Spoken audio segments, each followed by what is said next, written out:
vamos começar com uma prece, né, para a gente acalmar, harmonizar.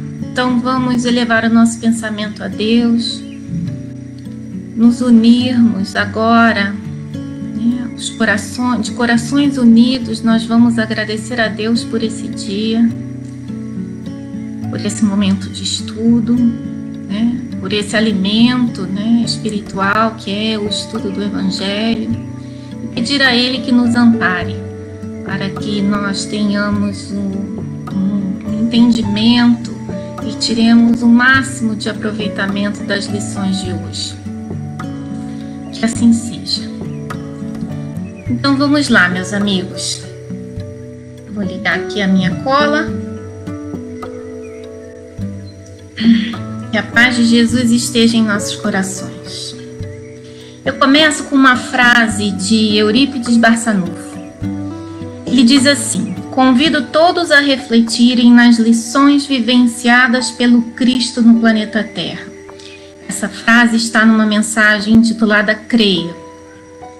Então Eurípides diz para nós refletirmos nas lições vivenciadas pelo Cristo. Nós encontramos o registro das vivências, de algumas das vivências do Cristo nos Evangelhos. Mas ler simplesmente o texto do Evangelho não nos permite acessar as lições, né? A interpretação superficial do texto não nos faz chegar às lições de Jesus. Então nós precisamos aprofundar o nosso entendimento sobre o texto. E existem muitos grupos que se dedicam a isso. A doutrina espírita, tanto pelas obras básicas como pelas obras complementares, e nós destacamos as obras de autoria de Emmanuel, nos trazem muitas ferramentas que auxiliam nesse acesso às lições que estão contidas ali no texto evangélico. Mas, uma vez compreendidas as lições, não basta isso. Eurípides nos diz que é preciso refletir. E refletir é parar para pensar, é meditar. Então, uma vez compreendidas as lições, nós vamos ter que parar, refletir, buscar identificar de que forma que essas lições impactam na nossa vida. Será que elas estão sugerindo a nós alguma mudança? Então, esse é o movimento da reflexão. E é o que nós fazemos aqui todo domingo e o que nós vamos fazer hoje.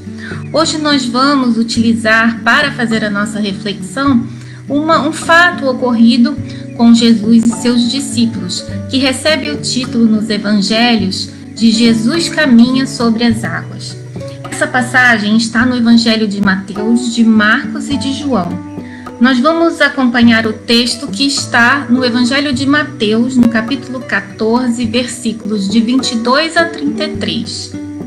E eu vou seguir a tradução que está de Haroldo Dutra Dias, né? Que está no Novo Testamento traduzido por ele. Então vamos lá, eu vou ler e depois a gente vai fazer esse exercício de buscar as lições e de refletir. Vamos lá. Logo em seguida, compeliu os discípulos a entrar no barco e ir adiante dele para o outro lado, até que despedisse as turbas. Após despedir as turbas, subiu ao monte para orar. Em particular, chegado o fim da tarde, estava ali sozinho. O barco já estava distante da terra muitos estádios, atormentado pelas ondas, pois o vento era contrário. Na quarta vigília da noite, dirigiu-se a eles caminhando sobre o mar. Os discípulos, vendo-o caminhando sobre o mar, ficaram perturbados e diziam: é um fantasma, e gritaram de medo. Mas prontamente Jesus lhes disse: animai-vos, sou eu, não temais. Em resposta, Pedro disse: Senhor, se és tu, ordena-me ir a ti sobre as águas. Ele disse: vem. Descendo do barco, Pedro caminhou sobre as águas e dirigiu-se a Jesus. Porém, depois de ter visto o vento forte, teve medo. E começando a afundar, gritou dizendo: Senhor, salva-me. Imediatamente, estendendo a mão, Jesus o segurou e lhe disse: homem de pouca fé, por que duvidaste?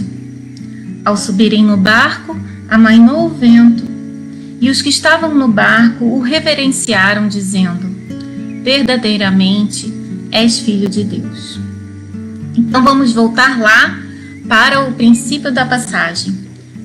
Logo em seguida, esse em seguida é porque essa ocorrência se dá logo após a multiplicação de pães e peixes. Então, por isso que é o logo em seguida. Logo em seguida, compeliu os discípulos a entrar no barco e ir adiante dele para o outro lado, até que despedisse as turbas. Vamos procurar entender melhor o que são os discípulos e quem são aqueles que estão nas turbas ou na multidão. Então, Jesus foi criado simples e ignorante como todos os espíritos, como todos nós. E ele já percorreu a sua trajetória evolutiva, alcançando o ponto mais alto de perfeição moral, né?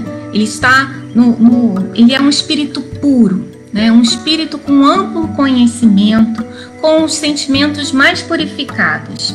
E por isso ele não necessita mais encarnar, ele não necessita mais das experiências na vida material, porque essas experiências na matéria, elas são necessárias para que o espírito se aperfeiçoe. Então, se ele já chegou no ponto máximo de perfeição, ele não necessita mais das encarnações.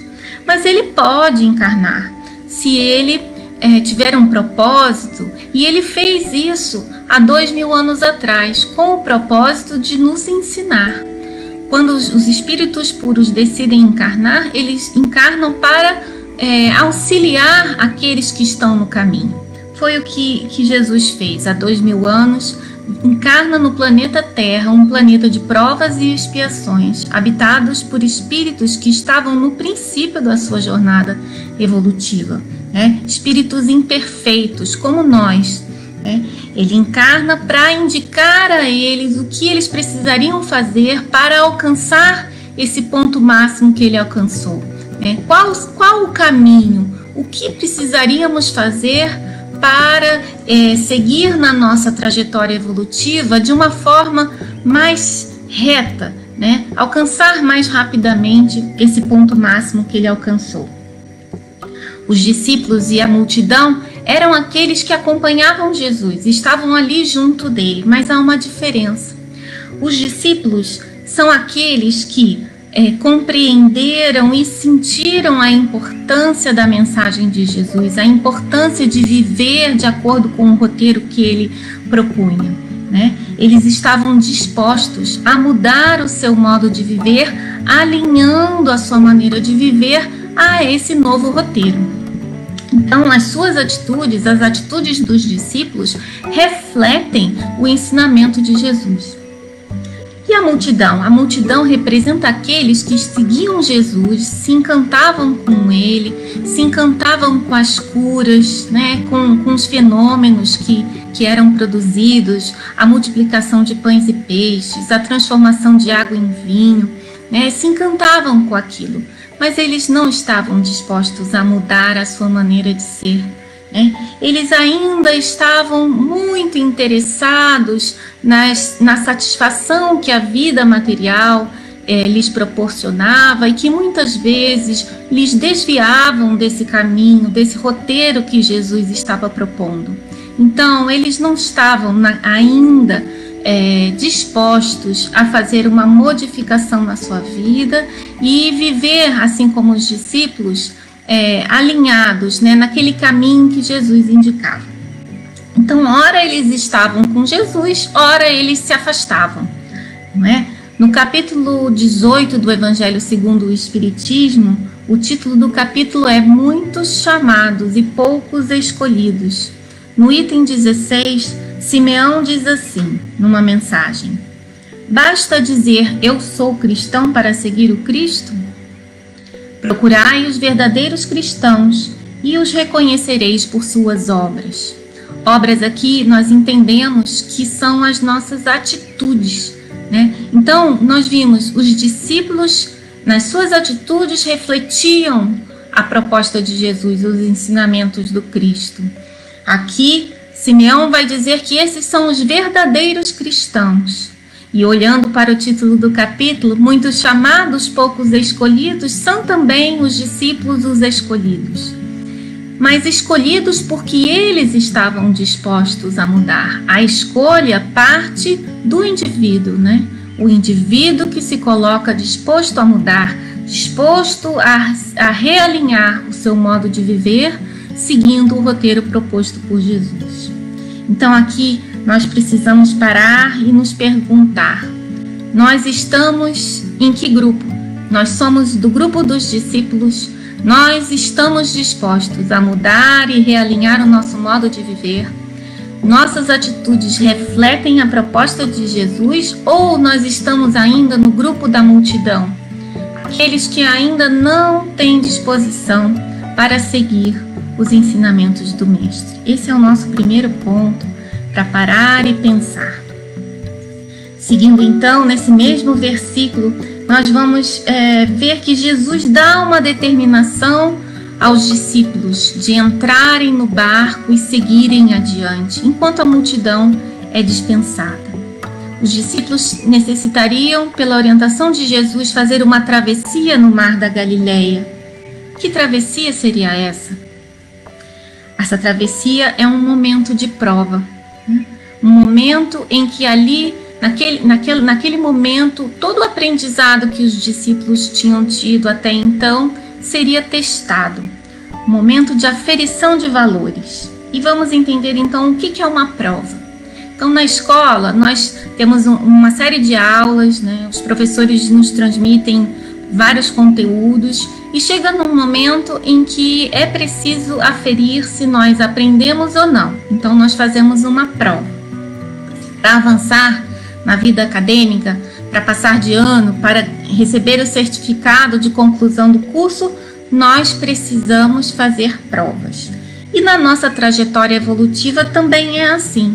Nós temos um tempo para aprender, né? E nós aprendemos com os nossos familiares, né? Pelos exemplos que eles nos dão, por leituras, né? Palestras, conversas com amigos, né? E chega um momento em que a vida nos coloca numa situação de desafio, né? Numa situação de prova, para testar o que já aprendemos ou não. Então vamos dar um exemplo aqui. A vida vai nos colocar em situações para testar nossa paciência, nossa tolerância, nossa capacidade de perdoar, o quanto nós já conseguimos amar, não é? Então vamos dar um exemplo.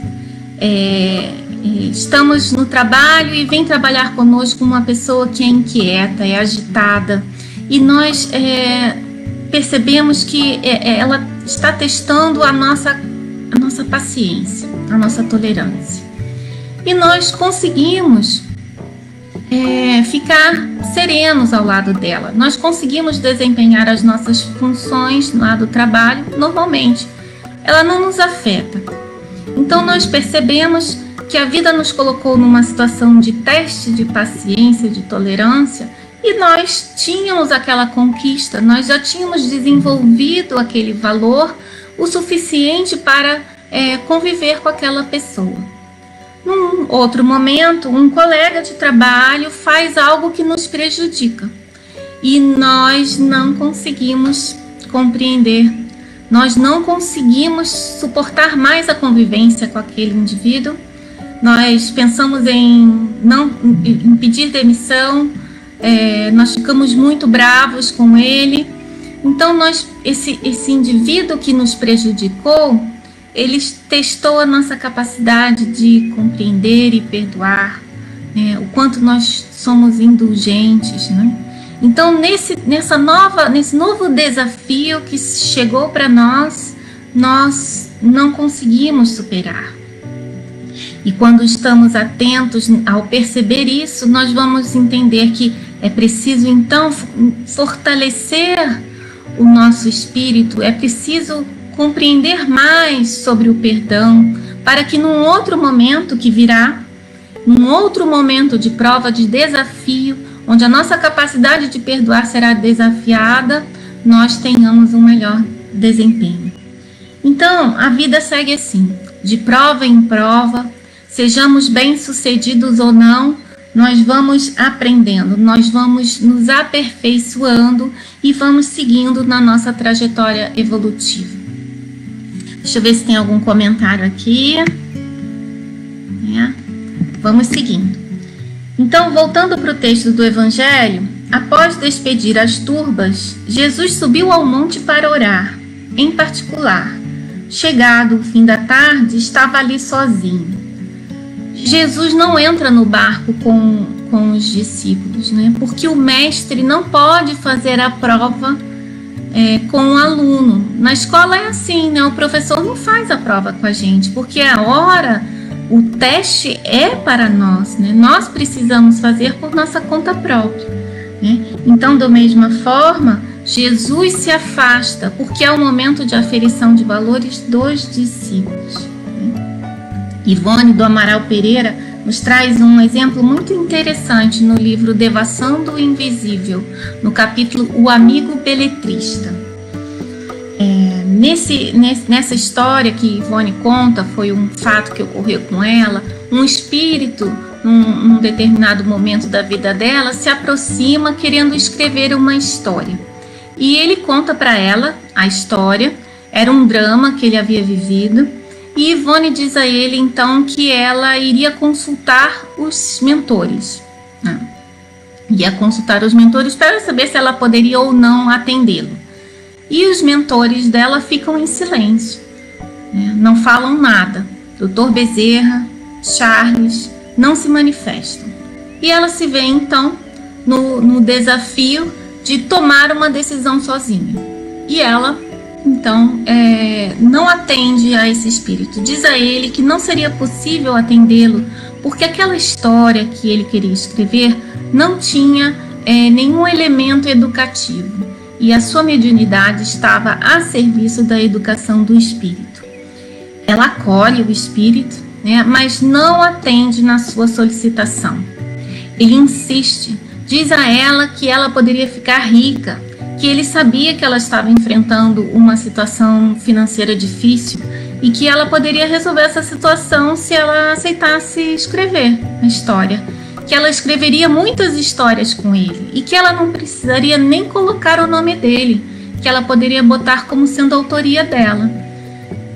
Mas ela não aceita. E ele diz que ela ficaria famosa, mas ela continua firme na sua decisão. Dr. Bezerra de Menezes vai explicar ao final desse capítulo que por que eles ficaram em silêncio, por que Dr. Bezerra e Charles não se manifestaram. Porque naquele momento Ivone estava atravessando um momento de prova. Ela estava sendo testada com relação ao seu desinteresse na fama, na riqueza, como diz Dr. Bezerra, o seu desinteresse das glórias do mundo. Era importante que ela tomasse essa decisão sozinha. No capítulo 100 do livro Caminho, Verdade e Vida, de Emmanuel, psicografia de Francisco Cândido Xavier, no capítulo 100 recebe o título de Auxílios do Invisível. Emmanuel nos diz assim: os auxílios do invisível são incontestáveis e jamais falham em suas multiformes expressões no momento oportuno. Mas é imprescindível não se vicie o crente com essa espécie de cooperação, aprendendo a caminhar sozinho, usando a independência e a vontade no que é justo e útil, convicto de que se encontra no mundo para aprender, não lhe sendo permitido reclamar dos instrutores a solução de problemas necessários à sua condição de aluno.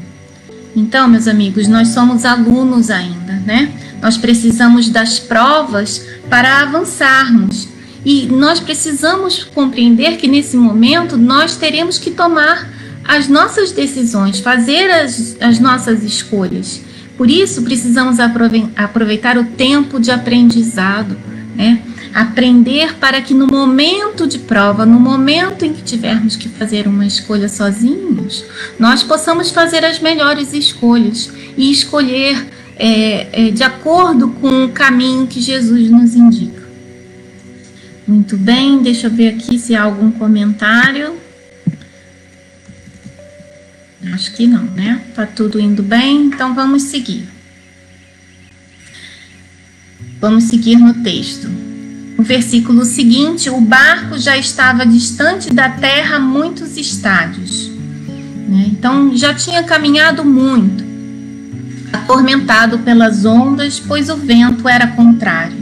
Então o momento de prova é um momento de dificuldade, e aqui as ondas, o vento contrário, estão simbolizando isso, né? A dificuldade que nós temos no momento de prova. Então ali os discípulos todos no barco, a prova, o desafio exigindo deles o quê? Esforço, perseverança para continuar remando e chegar até o outro lado como Jesus havia determinado. As provas vão exigir isso de nós, esforço, perseverança, e precisamos nos esforçar, né? Eles ali estavam sendo testados possivelmente em outros aspectos, na sua capacidade de compreender um ao outro, de se unirem, né, no mesmo propósito, né, de se harmonizarem, né? Então, além do esforço, da perseverança, outros aspectos vão sendo testados.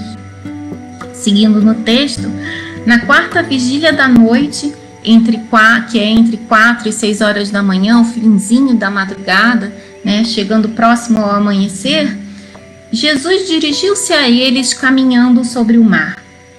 Os discípulos, vendo-o caminhando sobre o mar, ficaram perturbados e diziam: é um fantasma, e gritaram de medo. Mas prontamente Jesus lhes disse: animai-vos, sou eu, não temais. Bom, se hoje nós víssemos alguém caminhando sobre o mar, nós ficaríamos também bem espantados, né? Bem assustados, porque é algo que nos parece irreal, inexplicável, né? Se hoje nós ficaríamos muito espantados, né? Hoje que o nosso conhecimento já se ampliou, imagina há 2000 anos atrás, né? Então, o que é desconhecido naturalmente nos causa espanto, nos assusta, né? Os espíritos trouxeram muitas informações, fizeram muitas revelações sobre o espírito, sobre o perispírito, sobre fluidos. Então hoje nós temos a condição de compreender que as leis de Deus, elas são imutáveis, né? Que esses fenômenos que acontecem, que nos espantam, são ocorrências naturais. Por vezes nós não conseguimos explicar exatamente o mecanismo, mas nós temos certeza que estão alinhados à lei divina, não é? E Kardec, então, no livro A Gênese, no capítulo 15, no item 42, ele vai, com o conhecimento que ele já havia adquirido pela revelação dos espíritos, ele vai lançar algumas hipóteses para explicar esse fenômeno. E a hipótese que parece mais provável para Kardec é de que ali estivesse junto ao barco o corpo espiritual de Jesus. Então, o corpo físico dele teria ficado lá em cima do monte, quando ele sobe ao monte para orar, lá no início da passagem, e ali, caminhando sobre o mar, Jesus estava presente com o seu corpo espiritual. Nossa, é um fenômeno, né, que ocorreu ali. Mas se nós entendemos que o propósito de Jesus encarnar no planeta Terra foi um propósito de nos educar, por que será que Jesus teria produzido aquele fenômeno? Com que objetivo?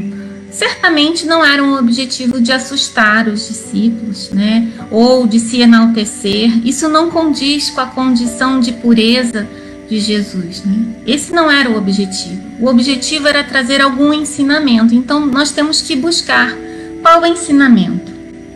Então, ali vemos essa cena do espírito, o corpo espiritual, entrando naquele mar agitado que nós vimos que representam as dificuldades, né?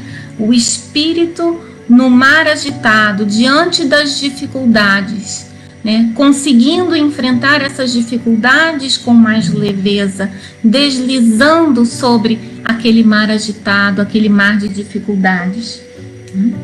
A doutrina espírita nos demonstra, né, nos esclarecendo que nós somos espíritos, né? Nós somos seres espirituais vivendo momentaneamente uma experiência na vida material, né? Então, imaginamos que essa é uma das lições contidas nessa passagem, né? Nesse caminhar sobre o mar, mostrar que nós somos espíritos e que, como espíritos, sabendo que nós somos espíritos imortais, que a vida terrena é um momento, que a vida verdadeira é a vida do espírito, nós vamos conseguir lidar melhor com as nossas dificuldades. Elas nos parecerão mais leves, né? Então, se nós tivermos essa compreensão dessa verdade, que nós somos espíritos imortais, seres espirituais, o primeiro impacto que tem na nossa vida, então, como dissemos, as dificuldades nos parecerão menores. É como se nós estivéssemos no alto de uma montanha, olhando para o edifício lá embaixo. O edifício fica pequenininho. Se nós olharmos o edifício próximo a ele, embaixo dele, ele nos vai parecer muito grande. Mas se nós mudamos o nosso olhar, nós vamos para o alto da montanha, ele parece pequenininho. Então é uma questão do nosso olhar. Kardec tem um texto muito bom, e eu recomendo a leitura, chamado O Ponto de Vista.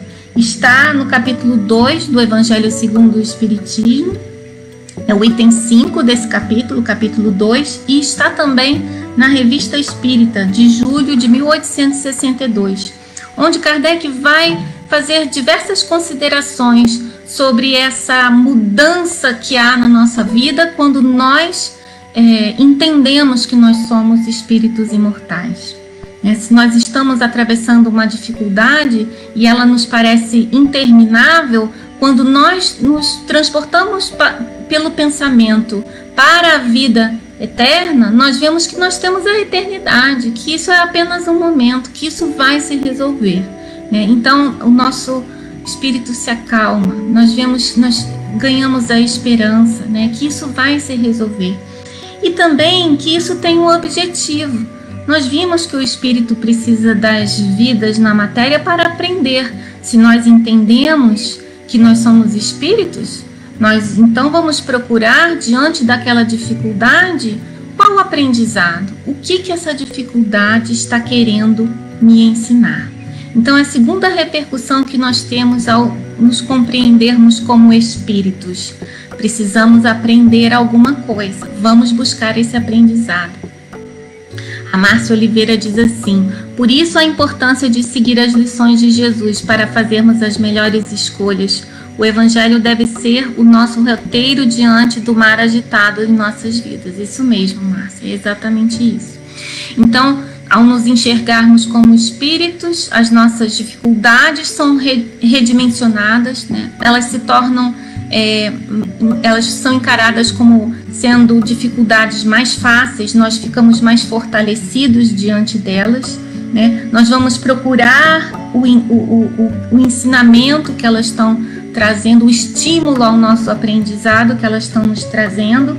E uma terceira repercussão é a de fazer com que nós consigamos ir até o fim, enfrentar aquela dificuldade até o fim. Se nós nos compreendemos como espíritos necessitados das provas para evoluir, para avançar na nossa jornada evolutiva, nós vamos aceitar a dificuldade, não vamos fugir delas, né? Nós vamos aceitar e seguir com elas até o fim. No capítulo 9 do Evangelho, segundo o Espiritismo, no item 8, Lázaro diz assim: a obediência e a resignação são duas forças ativas, porque carregam o fardo das provas que a revolta insensata deixa cair. Então, a obediência que nós entendemos aqui não é uma obediência passiva de obedecer e de abaixar a cabeça. É a obediência da razão esclarecida. Nós entendemos que é necessário atravessar esse momento, né? Essa obediência ativa daquele indivíduo que compreende a necessidade da dificuldade, né? Obediência trata da questão da parte intelectual, da nossa razão, e a resignação, o sentimento, né? Aquele indivíduo, então, que aceita, né? De coração, o seu coração compreende também que aquele momento está sendo necessário para o seu crescimento, né? E assim, como ele diz, o fardo das provas que a revolta insensata deixa cair. Se nós nos revoltamos, ou seja, se nós não aceitamos a dificuldade, E essa revolta, essa não aceitação, ela pode se manifestar por espernear, né? Nós às vezes pensamos em revolta, em gritaria, né? Em espernear. Pode ser assim, uma revolta, então, que nós nos revoltamos, nós fugimos daquela situação, não queremos a dificuldade. Mas muitas vezes essa revolta, ela se manifesta como uma paralisia. Nós nos paralisamos, né? Nós nos sentimos sem coragem para enfrentar, não queremos aceitar, né? E nos paralisamos, entramos numa tristeza profunda, num estado depressivo e não queremos nos movimentar para a vida. Então, olha como é importante a mensagem de Jesus, né? Ao caminhar sobre o mar, ele está nos dizendo, nós somos espíritos, nós precisamos da dificuldade. Vamos ver essa dificuldade sob a ótica do espírito. Vamos procurar aprender com ela e vamos aceitá-la até o fim, porque ao aceitar, ao sustentar até o fim, nós vamos sair dela com um ganho na nossa jornada evolutiva, né? Nós vamos nos aproximar mais daquela perfeição que nós queremos atingir. Então, deixa eu ver aqui, Malu fala assim, pensar nas nossas dificuldades, não por quê, mas para quê, exatamente, Malu, né? Buscando o entendimento do aprendizado, buscando o aprendizado, o que aprendemos com elas, o que devemos mudar em nós, exatamente isso. Isso vem do nosso pensamento como espíritos. Continuando aqui no nosso texto, em resposta, Pedro disse, Senhor, se és tu, ordena-me ir a ti sobre as águas. Ele disse, vem. Descendo do barco, Pedro caminhou sobre as águas e dirigiu-se a Jesus. Jesus sempre nos incentiva. Quando nós estamos dispostos a seguir pelo caminho que ele indicou, ele sempre vai dizer, vem. Vejam que Pedro, quando Jesus se aproxima do barco, grita de medo, né? Fica assustado, né? Não entende o que está acontecendo, mas ao perceber que é Jesus, que Jesus fez, ele vai fazer também. Se Jesus conseguiu, e Jesus é o guia, Jesus é o modelo, Pedro é o discípulo que quer andar pelos mesmos caminhos que o mestre caminhou, e que ele indica, ele vai atrás, ele está disposto a fazer o mesmo que Jesus fez. Então, Pedro vai e Pedro caminhou também, né, mostrando para nós que é possível. Muitas vezes nós falamos assim, mas isso foi Jesus que fez, eu não consigo, né? Jesus fez, mas eu não consigo. E essa nossa frase, ela está equivocada. Jesus não é o caminho, não é o nosso modelo, não é o nosso guia. Então nós temos que mudar essa frase, fazer como Pedro. Se Jesus fez, eu consigo fazer também. Não é? Isso muda tudo, né? Então, se Jesus caminhou sobre as águas, Pedro viu aquilo, se Jesus fez, eu caminharei também. Eu vou confiar em Jesus que me indica o melhor caminho e eu vou confiar que eu posso, que eu tenho essa potencialidade, então eu vou também. E Pedro mostrou para nós que é possível sim, que é preciso confiar e caminhar. E ele caminhou. Então, no Evangelho, segundo o Espiritismo, no capítulo 19, A Fé que Transporta Montanhas, Kardec vai nos dizer assim: a confiança nas próprias forças torna o homem capaz de executar coisas que não pode fazer aquele que duvida de si. A fé robusta dá a perseverança, a energia e os recursos que fazem vencer os obstáculos nas pequenas e nas grandes coisas. Então, se nós confiarmos em nós mesmos, nós vamos executar coisas maravilhosas. E não importa o tamanho do obstáculo, ele pode ser pequeno, mas ele pode ser muito grande. Nós vamos vencer se confiarmos que podemos. Seguindo aqui o texto, no versículo seguinte, porém, depois de ter visto o vento forte, teve medo. E começando a afundar, gritou dizendo, Senhor, salva-me. Nós, quando estamos enfrentando um momento de dificuldade, nós muito frequentemente focamos a nossa atenção, o nosso olhar no problema, né? Foi o que Pedro fez. Então Pedro estava caminhando sobre o mar. Olha só que extraordinário, né, que ele estava conseguindo fazer. Ao dirigir o seu olhar para o vento, para a dificuldade, ele começou a se enfraquecer e começou a afundar. É o que nós fazemos muito frequentemente diante das nossas dificuldades. E nós temos que parar para pensar nisso, né? Quando nós olhamos, focamos, estreitamos o nosso olhar para o problema, nós que estávamos fortalecidos ao nos ver como espíritos, ao confiar em Jesus, nós vamos perdendo as forças e vamos nos deixando vencer. Então Pedro afunda não porque o vento tenha ficado mais forte, mas porque ele mudou o seu olhar. Então nós precisamos pensar um pouco mais sobre isso. Para onde nós estamos olhando? Nós estamos olhando para as nossas potencialidades e nos fortalecendo. Nós estamos olhando para a nossa realidade de espíritos imortais que precisam aprender, que vão vencer, que Jesus confia em nós, né? Ou estamos olhando para o problema e nos enfraquecendo. É uma escolha nossa. Pedro tinha escolha ali de continuar olhando para Jesus ou olhar para o vento. Pela sua fragilidade natural, essa é a nossa fragilidade, nós estamos no princípio do processo evolutivo, isso é natural, mas nós precisamos mudar. Vimos que é preciso mudar para avançar, então precisamos começar a olhar para Jesus, para a nossa realidade de espíritos que vamos vencer. Então, vamos seguindo aqui adiante. Imediatamente, então Pedro começa a afundar, imediatamente estendendo a mão, Jesus o segurou e lhe disse: homem de pouca fé, por que duvidaste? Eu gostei do imediatamente, né? Dá uma tranquilidade para nós, né? Porque nós somos muito frágeis. Então, na hora que a gente começar a afundar, nós contamos com Jesus. Ele imediatamente vai nos estender a mão e vai nos resgatar.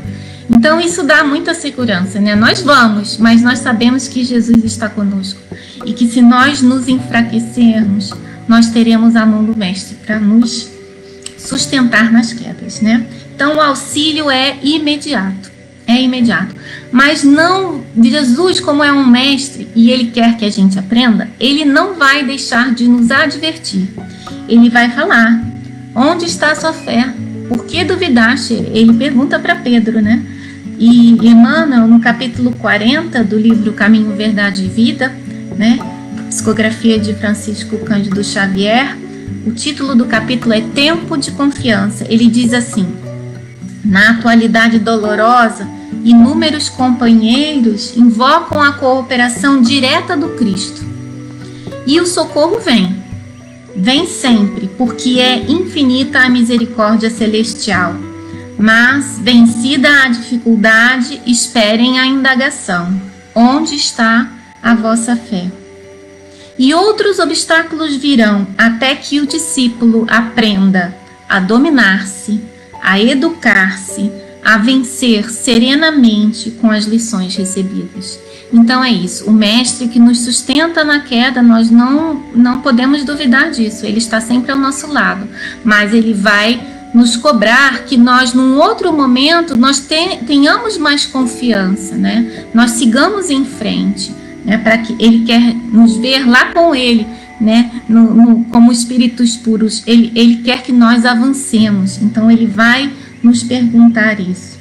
Então, ao subirem no barco, Jesus e Pedro sobem no barco, voltam ao barco, amainou o vento. Então acabou a prova, terminou aquele desafio. E os que estavam no barco o reverenciaram, dizendo: verdadeiramente és filho de Deus. Então nós também reverenciamos Jesus, né? Mas não pelos fenômenos, né? Não pelas coisas extraordinárias que ele fez, como multiplicar pães e peixes, transformar água em vinho. Nós entendemos que isso são fenômenos naturais. Jesus diz: eu vim cumprir a lei, né? Então tudo é ocorrência natural. Mas nós reverenciamos Jesus mais do que tudo, ele nos deixou, né? Por ele ter vindo até nós, né? Um espírito puro, né? Com um desenvolvimento muito superior a nós, aceita encarnar num planeta com pessoas rudes, né? Que lhe colocou foi tão incompreendido, né? Ele teve que viver tantas situações difíceis, mas ele aceitou viver para nos ensinar. Então, essa é o motivo principal que nós reverenciamos Jesus, pelo amor que ele teve a todos nós, por ele estar sempre ao nosso lado, né? Estendendo a mão, não é? Então, nós reverenciamos Jesus por isso. O Flávio comenta aqui, Jesus também foi criado como todos nós, vamos chegar à evolução dele. Isso mesmo, como nós comentamos, todos nós fomos criados da mesma forma. E Jesus vem nos dizer que é possível chegar lá. Eu gostaria ainda de fazer um paralelo com a situação da pandemia que nós estamos vivendo, né? Todos nós, agora encarnados nesse momento no planeta Terra, estamos todos expostos a um mesmo desafio.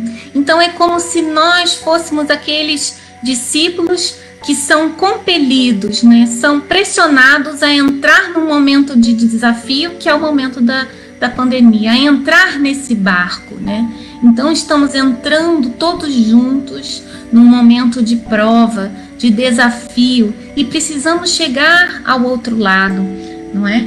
E essa travessia, então, traz para nós uma série de oportunidades de aprendizado, precisamos estar atentos a isso, né? Uma série de desafios. Algumas pessoas falam assim, não, nós não estamos no mesmo barco, porque há pessoas com mais facilidades e pessoas que têm mais dificuldades. Claro que dentro de um mesmo desafio, algumas pessoas estão tendo mais recursos, outras menos, mas todos nós estamos diante da mesma dificuldade. Essa reflexão que nós precisamos fazer, né? E como os discípulos que estavam ali unidos, remando para chegar do outro lado, nós também precisamos nos unir, né? Nos harmonizar para chegarmos ao final disso tudo, né? Com crescimento, né? Com aprendizado. Nós precisamos fazer como Jesus nos indicou, nos enxergarmos como espíritos, né? Esse momento vai passar, é um momento, enxergar essa situação do alto da montanha, né? Com mais leveza, buscando o aprendizado, né? Sustentar até o fim, não desistir da vida, né? Vai passar, esse momento é para o nosso crescimento, e se nós encararmos ele até o fim, nós vamos sair dele melhores, mais fortalecidos, não é?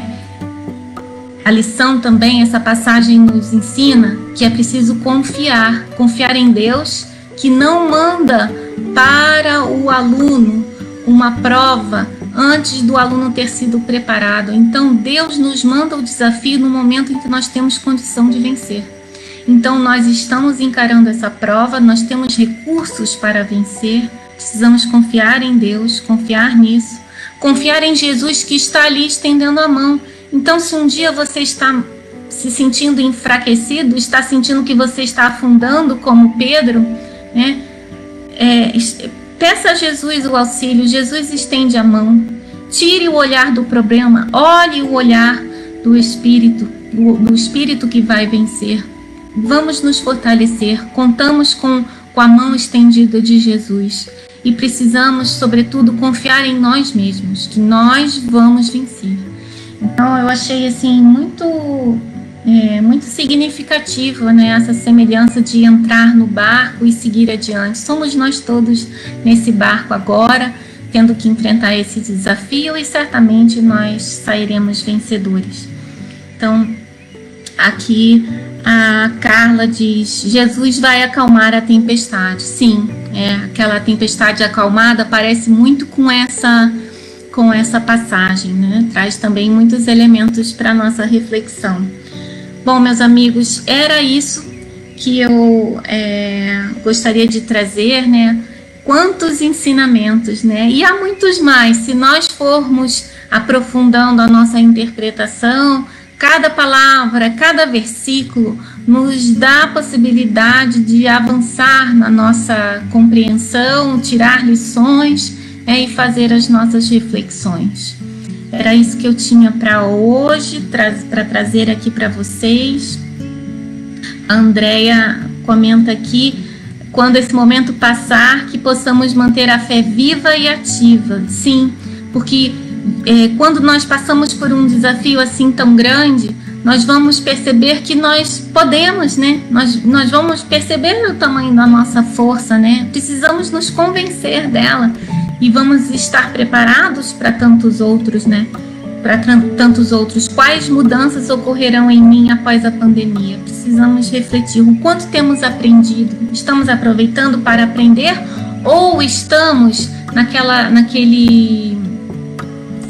posição de não aceitação, né? Rebeldes, reclamando, não é? Vamos aqui, deixa eu ver aqui, continuar que a Andréia estava falando, subiu aqui um pouquinho. Vamos aproveitar o estímulo do momento presente, isso mesmo. Então, ver a dificuldade de uma outra forma, ver como estímulo, é muito positivo isso, né? Como os ensinamentos, né? Como os ensinamentos de Jesus são atuais, né? Nós precisamos buscar, né? Como eu falei no início, nós precisamos mergulhar no texto e buscar esse entendimento, né? Cabe a nós fazer isso. Então, meus amigos, eu deixo um abraço a todos com muita saudade. Kátia, a gente vai voltar a se abraçar, tenho certeza disso, né? Ainda teremos muito tempo para abraços e beijos, né? Um cafezinho gostoso todos juntos.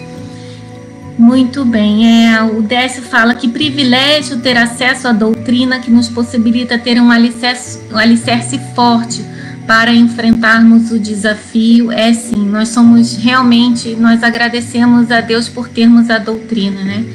Um alicerce forte. Opa, subiu aqui. Oportunidades para fortalecermos nossa confiança e a nossa fé. Isso mesmo, a doutrina nos esclarece muito. Deixo meu beijo a todos, um abraço e até o próximo domingo.